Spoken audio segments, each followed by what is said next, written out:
ఎందుకంటే ఈ రోజు రాష్ట్ర వ్యాప్తంగా ఉన్నటువంటి అనేక సమస్యల పరిష్కార మార్గం చూపించేటువంటి ఇందిరమ్మ రాజ్యం ఈ రోజు రాష్ట్రంలో ఏర్పడి ప్రజాప్రభుత్వం ఏర్పడి ప్రజల అవసరాలే ప్రభుత్వ అజెండాగా ఉండి ఈరోజు ముందు పోతున్నటువంటి కాంగ్రెస్ ప్రభుత్వం మీ అందరికీ తెలిసిందే. ఇటువంటి ఇందిరమ్మ రాజ్యం రావటానికి ఆదిలాబాద్ జిల్లాకు సంబంధించినటువంటి ఈ ప్రాంత ప్రజానికం ముందుగా కాంగ్రెస్ పార్టీ అధ్యక్షుడు రేవంత్ రెడ్డి గారిని సిఎల్పి లీడర్గా ఉన్న నన్ను మీరంతా నిండు మనసుతో ఆశీర్వదించి ఇక్కడ నుంచి మా ప్రయత్నానికి మీరు ఆశీర్వదించి పంపించారు కాబట్టే మేము రాష్ట్ర వ్యాప్తంగా ప్రజలందరితో మమేకమై వారి ఆశలు నెరవేర్చడానికి ఇందిరమ్మ రాజ్యం తీసుకొని వస్తామని చెప్పి మాటిచ్చి ఇక్కడ నుంచి బయలుదేరి వెళ్ళాం. ఇక్కడ నుంచి బయలుదేరినటువంటి నడక ఆనాడు మండు టెండలు. ఈ నడక ఏదో 2 గ్రామాలు దాటో 3 గ్రామాలు దాటో లేకపోతే 2-3 రోజులు నడిచి మామూలుగానే ఆగిపోతుందిలే అని చాలా మంది అనుకున్నారు.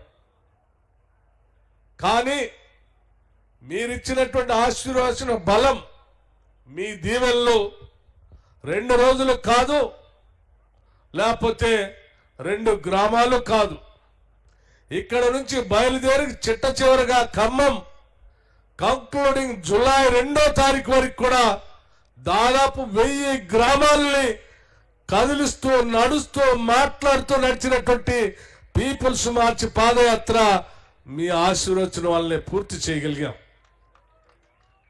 ఎండలకి ఎండాం, మధ్య మధ్యలో అరకొరగా 1-2 వర్షాలు వస్తే కూడా వర్షానికి తడిచాం.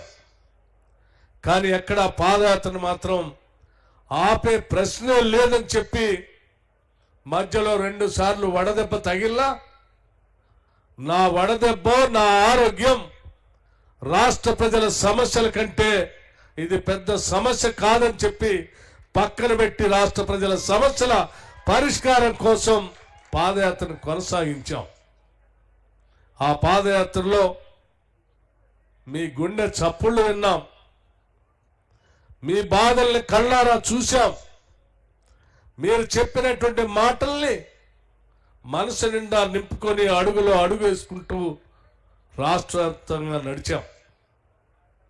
కొండల్లో, గూడాల్లో, గుడిసెల్లో, లేకపోతే ఎండిపోతున్నటువంటి బీడు భూముల్లో ప్రజలు వాళ్ళు చెప్పినటువంటి సమస్యలు విని వీటి పరిష్కారం కోసమైనా ఎట్టి పరిస్థితుల్లో రాష్ట్రంలో ప్రజాప్రభుత్వాన్ని తీసుకొని రావాల్సిందే అని చెప్పి మీ అందరి కోసం ప్రజా సమస్యల పరిష్కారం కోసం రాష్ట్ర వ్యాప్తంగా ఈ పాదయాత్రతో పాటు కాంగ్రెస్ పార్టీ కంకణబద్ద పనిచేసి ఈరోజు కాంగ్రెస్ ఇందిరమ్మ రాజ్యాన్ని తీసుకొని వచ్చాం.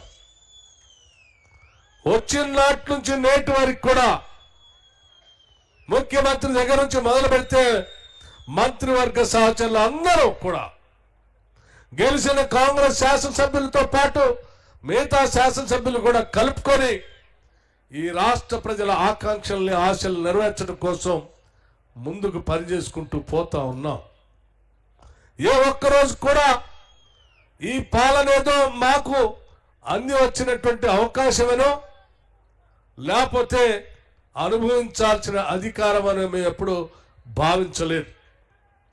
ఇచ్చినటువంటి ఈ కార్యక్రమాన్ని మా బాధ్యతగా భావించి ఆనాడు ప్రజలకు మేము ఏ వాగ్దానాలు అయితే చేశామో ఆ వాగ్దానాలు నెరవేర్చడానికి అనేక రకాలైనటువంటి ఆర్థిక ఇబ్బందులు మమ్మల్ని వెంటాడుతున్నప్పుడు కూడా ఒక్క దాన్ని కూడా మర్చిపోకుండా చేస్తున్నటువంటి వాగ్దానాలు అమలు చేసేటువంటి విధానం, నిధులు విడుదల చేసేటువంటి కార్యక్రమం మీ అందరికీ తెలిసిందే.